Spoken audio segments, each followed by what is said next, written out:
Caras e caros, voltamos aqui para o nosso último vídeo dos processos na gestão financeira, onde nós vamos tratar a gestão do curto prazo, que é a atividade que eu considero a mais importante, da parte financeira da empresa, que é o dia a dia. Como ir acompanhando a operação da empresa de maneira que não falte recursos no caixa. E se sobrar, o que eu faço com a sobra? E se for faltar, onde que eu vou buscar esse recurso ao menor custo possível, né?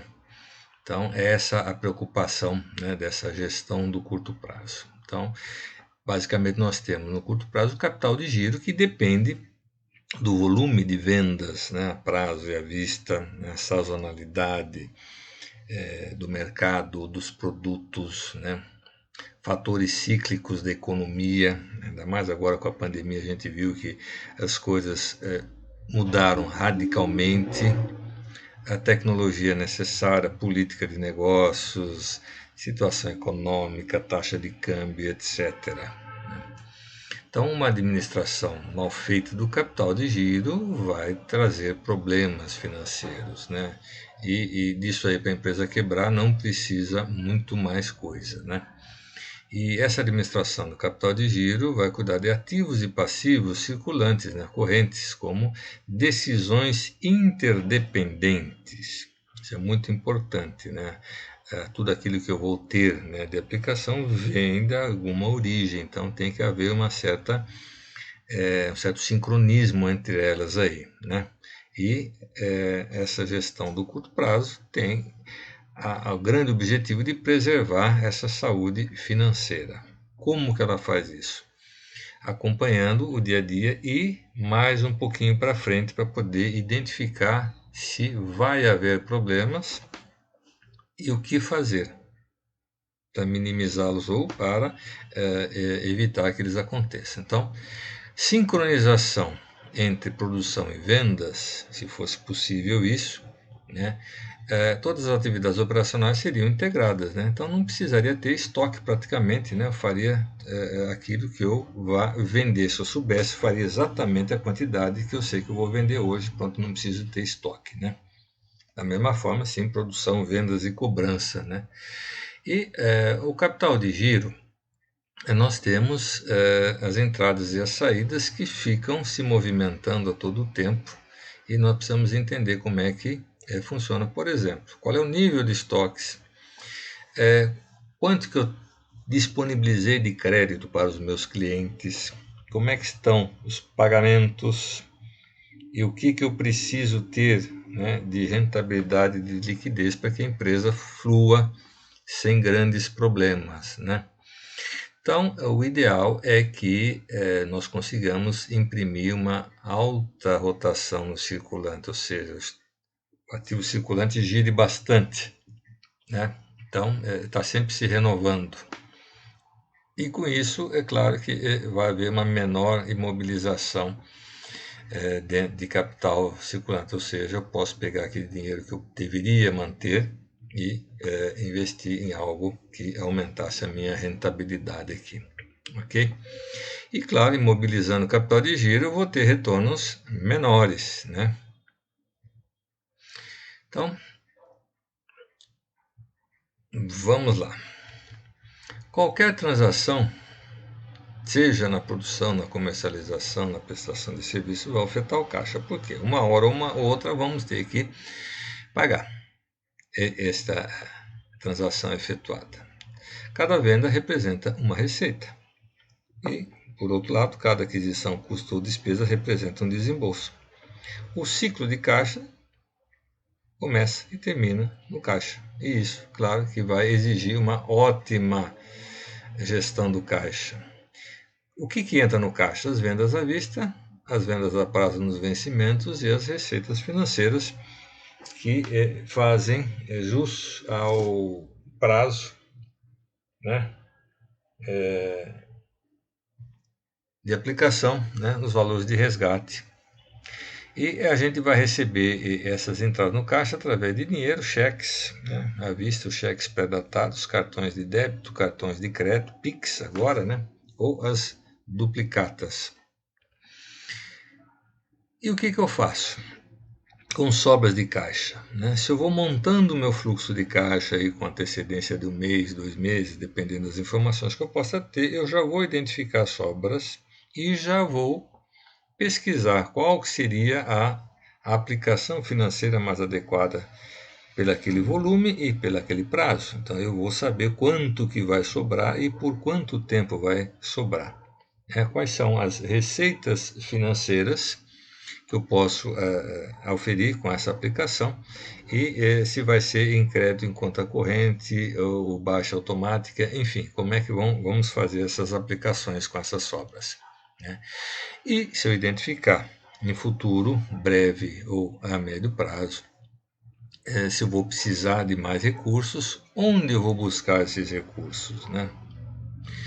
Qual que vai ser o contrato com encargo financeiro compatível, ou seja, qual que vai ser o menor encargo financeiro, o menor juro que eu vou pagar pelo volume e pelo prazo que eu vou precisar. Esse dinheiro já vai entrar direto em conta corrente? Qual que vai ser o valor bruto do empréstimo? Quais que vão ser os encargos, como juros, as despesas bancárias, o OF? Qual que vai ser o valor líquido que eu vou oferir? Né? Muitas vezes eu vou antecipar o recebimento de uma duplicata, eu tenho o valor, né, do título, o valor da duplicata, só que isso aí não vai entrar, né, no meu caixa, vai entrar esse valor descontado, né, os descontos, juros, despesas, etc. Né?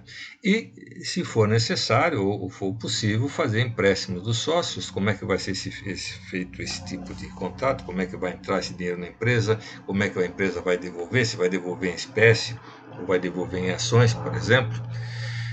Então, vou ter que ter no meu plano de contas todas as entradas, né?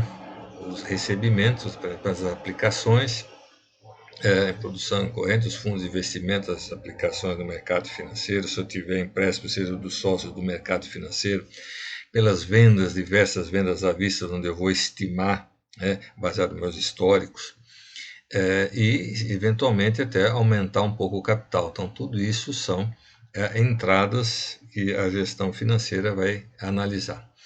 E as saídas de caixa, quais são o volume ou as necessidades de compras à vista, as compras a prazo, as formas de pagamento, né? Os impostos, os salários, previdências, aluguéis e outros gastos, né, que a empresa vai ocorrer ou que pode ocorrer, né, em futuro breve. Eu vou ter que ter um plano de contas para saídas, como por exemplo os pagamentos das compras. Então, qual é o período ideal, né, desses prazos de compras? Como é que vamos pagar essas despesas com vendas, né? Eu vou pagar a comissão do vendedor pela venda de hoje, mas só vou receber daqui a 30 ou 60 dias. Eu pago a comissão hoje ou pago a comissão conforme os recebimentos? As despesas com salários, as despesas estruturais, empréstimos e despesas financeiras, quando e como eu faço, procurando saber ou conhecer os datas, né, de vencimento, para que eu tenha esses recursos para fazer esses pagamentos nessas datas, né? Certas coisas não dá para mudar, né? Então, por exemplo, não mexam com salário, ou seja, não adiem pagamento de salário. Isso vai trazer muito mais problemas do que a gente imagina. Então, nesse dia vai ter que ser pago, né, e a gestão financeira vai ter que prover os recursos necessários para que esse pagamento aconteça, né, nessa data aqui. Então, nós temos que fazer a nossa gestão, né, de receitas e despesas, ou seja, vamos trabalhar direitinho o nosso orçamento, né?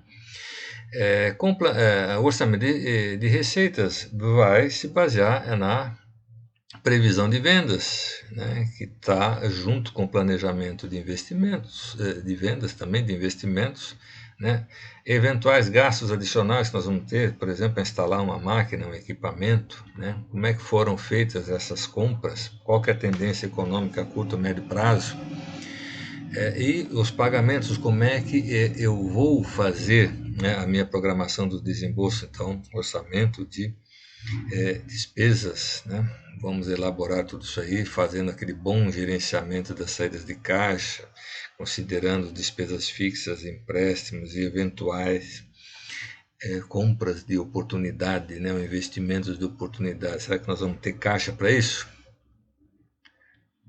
Então, o fluxo de caixa, o que é? Nada mais do que a reunião, né, do orçamento, onde a gente tem as receitas e as despesas. Então, nós vamos elaborar um fluxo de caixa, onde a gente vai fazer essa confrontação entre receitas e despesas. Com essa, nós vamos conhecer os saldos diários, nós vamos verificar se há sobra ou se há falta, o que eu faço com essas sobras e o que eu faço com essas faltas. Com antecedência, com tempo de analisar, pesquisar, para que tenha o menor impacto, né, na empresa. Então, a base de tudo é previsão de vendas. Em função dessa previsão de vendas, vai ser feita a previsão de produção. Nessa previsão de produção, nós vamos fazer a previsão de suprimento, seja das compras, e também as receitas que vão ser originadas por essas vendas, né, que é o primeiro passo que a gente faz. Tá? Então, nós vamos lançar todas as datas que nós temos, por exemplo, as compras a prazo, já vamos lançar as datas de pagamento e os valores. Né? Vendas à vista e compras à vista, por exemplo, a gente vai fazer com estimativas baseadas nos nossos históricos e sazonalidades. Então, eu posso começar a ter uma boa gestão financeira se as minhas informações são controladas, são atualizadas, são bem elaboradas, baseado num histórico, né, bem apontado. Como é que é a nossa política de crédito e como é que estão as dívidas? Como é que estão as formas de venda? Eu vou, por exemplo, sugerir que seja aumentado vendas à vista, né, se for possível. Se podem ser diminuídas vendas a prazo, diminuir o prazo, enfim, o que é possível fazer para controlar cada uma delas para os melhores resultados dentro da empresa. E do outro lado, das saídas, né? As contas a pagar, qual é o prazo e o volume de compras dos fornecedores, né? Quais são as melhores épocas para pagamentos e compras e quais são as épocas que a gente não deve comprar, ou pelo menos evitar que os pagamentos aconteçam naquelas datas, né? Com isso a gente tem todo o histórico e deve ser muito bem estudado e muito bem controlado. Os valores a pagar é o mais trabalhoso porque tem muitos tipos de pagamento, fornecedores, impostos, taxas, salários, comissões, pagamento de investimento, pagamento de empréstimos, enfim, é importante que sejam feitos esses controles e também estudados dentro da possibilidade quais são os melhores prazos, né, para que sejam feitos esses pagamentos aqui, né, e as provisões também. No capital de giro, eu tenho que coletar e organizar todos esses dados, né, do dia a dia, principalmente nas compras e vendas à vista, ter um bom subsídio para análise de desempenho e conseguir fazer previsões orçamentárias para o curto e médio prazo, né, sempre atualizando toda vez que houver alguma tendência de mudança. Né? Para quê? Para compatibilizar as entradas e saídas. Né? Com isso, as decisões para os melhores momentos para as compras, melhores momentos para as vendas, as condições de vendas e de compras, os momentos que são mais carregados, por exemplo, há certos dias do mês que vencem pagamentos, impostos, salários, etc. Então vamos deixar para outros dias aquilo que for possível, né? Com isso a gente projeta sobras ou faltas. Vamos ter as melhores opções de financiamento para as faltas e as melhores operações de investimento para as sobras. Com isso a gente tem uma visão estratégica, a gente consegue enxergar os resultados diários, se preparar para eventuais rupturas e minimizar esses danos. E se eu tiver que buscar, né, para essas faltas, eu vou ver empréstimos bancários, venda de ativo operacional, vamos incentivar a venda à vista, vamos dar desconto nos títulos por menor prazo, por exemplo. Vamos tentar buscar outros recebimentos, por vendas de sucata, de obsoletos, né? Vamos buscar empréstimos nos sócios, vamos resgatar a aplicação financeira, vamos cobrar os devedores, né? Da onde que a gente vai buscar esses recursos aqui, né? E possibilidades de ajuste, por exemplo, com adiamentos no pagamento de fornecedores, salários, empréstimos, as tarifas públicas, né? Os impostos, prolabore, aluguel, etc. Né? Sempre considerando qual é o custo de cada uma dessas decisões que eu vou tomar. Né? Se tiver algum adiamento sem custo, melhor. Né? E quais são os menores custos. Né? Então, a tesouraria vai elaborar esse fluxo de caixa inicial, considerando todos esses dados estimativas, vai ter os saldos finais dos dias a dias que não devem estar negativos. Claro, a hora que você monta o fluxo de caixa, vão alguns estar negativos e a gente vai fazer esses ajustes para que eles fiquem positivos. Né? Como? O que pode ser adiado, o que pode ser antecipado, né? E faz todos esses ajustes e verificar os resultados finais. Tá? Então aqui nós temos um exemplo dessa gestão de caixa. Nós temos aqui um saldo inicial, né? Vamos pegar esse fluxo de caixa só de uma semana, né? Deve fazer dia a dia, né? Mês a mês. Nós temos saldo inicial de caixa, nós temos venda à vista prevista de 1.000, nós temos uma venda a prazo que vai entrar nesse dia de 3.000, ou seja, eu tenho uma entrada total de 4.200 e tenho pagamento de fornecedores, impostos, tenho um total de saída de 3.450, então me sobrou um saldo final de caixa na segunda-feira, que vai ser meu saldo inicial na terça. Tem a previsão da venda à vista, a venda a prazo já é aquelas que vão cair nesses dias. Tenho aqui o pagamento de salários que vai me dar um saldo final negativo. Não pode acontecer, ou melhor, não deve acontecer isso. Esse saldo final é transferido para o saldo inicial do dia seguinte. Eu vou ter mais entradas, vou ter mais saídas e meu saldo final na quarta-feira vai ficar de 7.600, que vai ser o inicial da quinta. Tenho entradas, tenho saídas. Na sexta-feira eu tenho este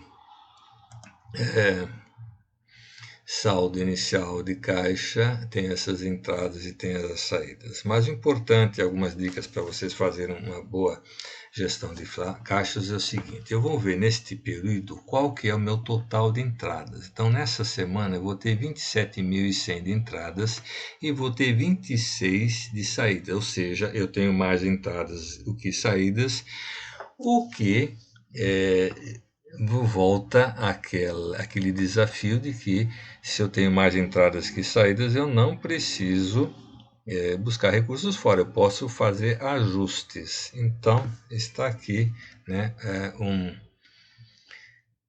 uma sugestão dessa situação ajustar. Então, eu começo com o saldo inicial, mesmo as entradas e saídas, esse saldo da segunda está aqui. Na terça eu começo com esse. O que eu faço? Eu vou antecipar da quinta-feira, desses 4.300, imaginando que eu possa fazer, são várias duplicatas, vários títulos que eu posso juntar um valor, né? Então, eu vou antecipar só 3.550 para que eu tenha um saldinho positivo pequeno, né? Então, eu vou tirar 3.550 da quinta-feira e vou jogar na quarta-feira e não esquecer de ver os juros, né, que vão ficar lá no banco, né, por essa antecipação. Mas eu termino a terça com um saldinho positivo, que vai começar na quarta, mas eu teria outro saldo negativo. Então, eu vou buscar um pouquinho mais, né, desses 5.500, né? Poderia tirar um pouquinho daqui, mas só questão para ficar o exemplo mais fácil, eu vou tirar 2.150 desses 5.500, né? E vou jogar aqui e vou considerar os juros, né, de 1%, né? Tá aqui, dentro de uma semana é 1% o valor dos juros cobrados. Então eu tenho um saldinho de 43 positivo, né? Na quinta-feira eu tenho esta venda à vista de 1.600, mas não vou ter os 4.300, vou ter o 4.300 menos esse 3.550, ou seja, eu vou ter 2.393 de entrada, 1.500 de saída, sobrou 893. Aqui eu vou ter 2.150 a menos dos 5.500, então vou ter essa entrada, né? Adiei aqui o Prolabore, né, da quarta para a sexta, porque eu também não tenho custo nenhum, né? Só não vou deixar a minha diretoria muito satisfeita, né? Mas eu jogo para cá, então eu termino a minha semana com um saldo positivo, tá? Então tá aqui a base que a gente vai dar para vocês nessas movimentações, que foram bastante simples, são bastante pedagógicas, né, que vocês façam, né, as suas atividades. Então, a primeira, nós temos aqui todas essas entradas, qual que vai ser a prioridade. Então, primeiro eu quero, desconto de título, segundo, venda à vista, tal, para a gente saber qual que vai ser a prioridade que vocês entendem. O terceiro é elaborar uma ordem de prioridades, coloca lá primeiro, sei lá, primeiro eu pago fornecedores, por último eu pago salários. Tá? Então coloca 1, 2, 3, 4, 5. Tá? E o terceiro é fazer um ajuste neste fluxo de caixa que está aqui. Né? Só colocamos aqui o saldo inicial, as vendas à vista previstas, né, estimadas, as vendas a prazo que são reais e esses pagamentos. Então vocês vão calcular o saldo final de cada dia e eventualmente o que eu vou puxar, né? Lembrando que essa antecipação de títulos é de 1% dentro da semana. Ok? Então a gente espera que vocês tenham um bom proveito disso, façam o exercício e postem lá no AVA. Estamos à disposição, bom estudo para vocês e até a aula presencial.